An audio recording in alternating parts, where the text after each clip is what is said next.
যদি বলি আল্লাহ আপনার মুহাব্বতে, আপনার জান্নাতের মুহাব্বতে নামাজ ছাড়ি নাই, পর্দা ছাড়ি নাই, রাতের বেলা কোরআন পড়েছি, জিকির করেছি রে মালিক, আল্লাহ যদি দাঁড় করাইয়া বলে আবু বকর তোমার নামাজ, তোমার রোজা, তোমার তেলাওয়াত ফিরাইয়া নাও, আমার জান্নাত আমারে দাও, তুমি আর জান্নাত পাবে না। আমি যদি বলি আল্লাহ আপনার মুহাব্বতে নামাজ পড়লাম, রোজা রাখলাম, তেলাওয়াত করলাম, কেন ফিরাইয়া দেন? আল্লাহ যদি বলে রে আবু বকর তোমার নামাজ, তোমার রোজা, তোমার তেলাওয়াত আমার পছন্দ হয় না, ফিরা নাও, তখন আমি আবু বকরের কি উপায় হবে?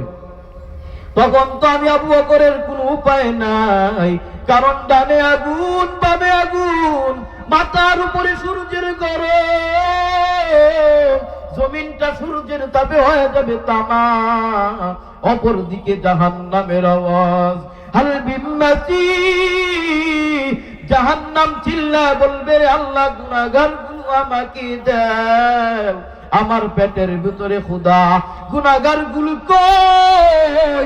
আল্লাহ বলবে জাহান্নাম একটু অপেক্ষা কর, হিসাবটা নেওয়া শেষ করে দেই। জাহান্নাম বলবে আল্লাহ দীর্ঘদিন পর্যন্ত আমি অপেক্ষা করছি, আজকে আর অপেক্ষা করব না, জাহান্নামদেরকে আমার গুনাহগার গুলোকে আমার পেটের ভিতরে দেয়া দাও, আমার ক্ষুধা আজকে নিবারণ করব। আল্লাহ তাআলা বলবে রে ফেরেশতা ৭০,০০০ শিকল দিয়া বেঁধে রাখ।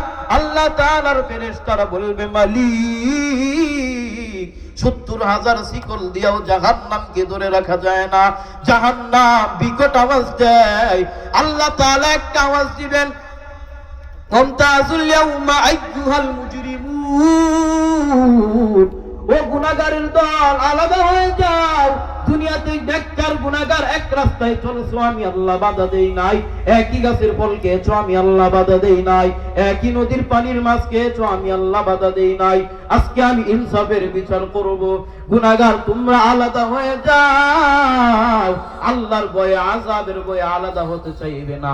আল্লাহ বলেন আমি নিজ হাতে তখন গুনাহগারদের আলাদা করা শুরু করব। আমি আল্লাহ এমন ভাবে আলাদা করা শুরু করব, ধানের চিটার মতো উড়িয়া উড়িয়া জাহান্নামের দরওয়াজায় হাজির। ও নবীর উম্মতের দল, ও যুবক ভাইরা, কেমনে সহ্য করবা জাহান্নামের আগুন? কুল্লু নাফসিন যায়িকাতুল মাউত সুম্মা ইলাইনা